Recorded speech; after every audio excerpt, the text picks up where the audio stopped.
Baik, shalom saudara yang diberkati oleh Tuhan Yesus Kristus. Kembali lagi hari yang baru, hari yang istimewa, hari yang luar biasa, hari yang penuh berkat. Kita berjumpa lagi dalam segmen kabar baik, mendorong hidup lebih baik, sebuah dorongan yang memberikan kita kehidupan yang semakin baik di hadapan Tuhan. Harapan dan doa saya, saudara senantiasa diberkati oleh Tuhan Yesus Kristus, karena saudara adalah orang-orang pilihan Tuhan, saudara adalah orang yang berkemenangan di dalam Tuhan Yesus. Saudara penuh dengan sukacita dan keberkatan yang dari Dia. Haleluya, saudara yang diberkati oleh Tuhan Yesus.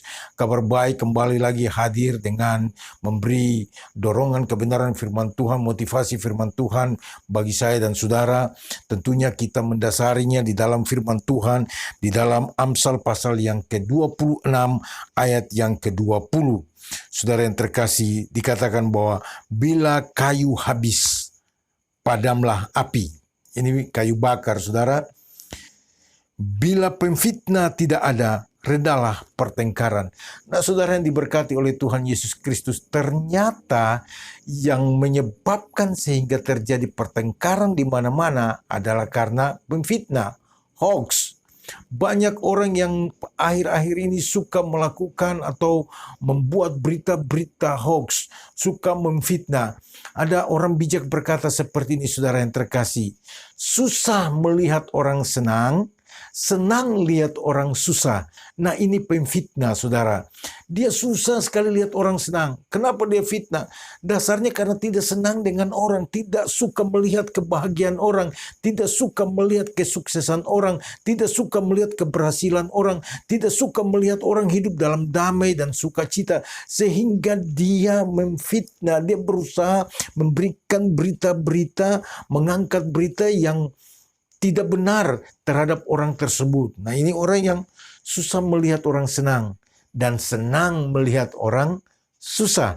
Nah, saudara yang diberkati oleh Tuhan Yesus, dasar, saya ulangi, dasar dari pemfitnah, dari sebuah fitnah atau sebuah berita hoax karena ketidaksenangan. Tidak senang, tidak suka. Saudara diberkati, harapan saya supaya ini tidak ada di dalam kalangan anak-anak Tuhan, apalagi orang yang merupakan sahabat-sahabat kabar baik. Saudara yang diberkati, saya dan saudara bukan didesain Tuhan untuk menjadi penyebar hoax. Saya dan saudara tidak didesain oleh Tuhan dengan mata yang cukup baik, dengan pikiran, dengan mulut, dan dengan lidah yang sempurna seperti ini untuk menyampaikan berita-berita yang tidak benar, memfitnah dan menyakiti orang lain, suka melihat orang itu tersakiti. Saudara yang terkasih, dan pada akhirnya setelah saudara memfitnah orang itu, saudara pergi dan mulai tertawa, saudara ketawa dari kejauhan. Saudara yang terkasih, ini adalah kejahatan di mata Tuhan. Saudara yang diberkati oleh Tuhan Yesus Kristus, sekali lagi, jangan sampai ada fitnah di antara kita. Saudara yang diberkati oleh Tuhan Yesus, mari kita hidup sesuai dengan kebenaran firman Tuhan. Kita harus bangga dan bahagia dengan kebahagiaan orang. Tuhan Yesus berkata bahwa kita harus tertawa dengan orang yang tertawa dan menangis dengan orang yang menangis. Jangan sampai kita tertawa pada orang yang menangis dan kita menangis pada orang yang tertawa. Saudara yang diberkati dalam Tuhan Yesus Kristus, fitnah itu sering orang berkata bahwa itu lebih kejam dari pembunuhan. Menyebarkan berita hoax, berita tidak benar.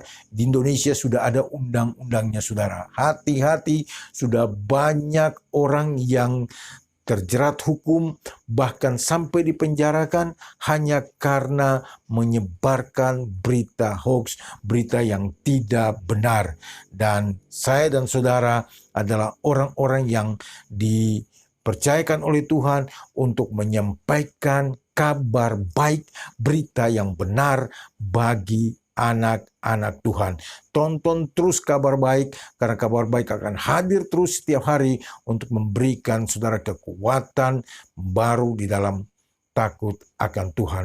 Puji Tuhan, Tuhan Yesus memberkati saudara-saudara sekalian, kiranya segmen ini menjadi berkat bagi kita semua. Haleluya. Mari kita berdoa. Tuhan memberkati saudara-saudaraku ini. Tuhan ajarkan kami untuk hidup jujur, berkata ya di atas ya, tidak di atas tidak, supaya kami tidak akan memfitnah orang lain, mencelakakan orang, menyusahkan orang. Kami mau belajar untuk mengasihi sesama kami seperti yang Tuhan ajarkan kepada kami. Di dalam nama Tuhan Yesus kami berdoa. Haleluya, haleluya, amin. Tuhan Yesus memberkati kita dan sampai kita jumpa lagi pada segmen berikutnya. Shalom.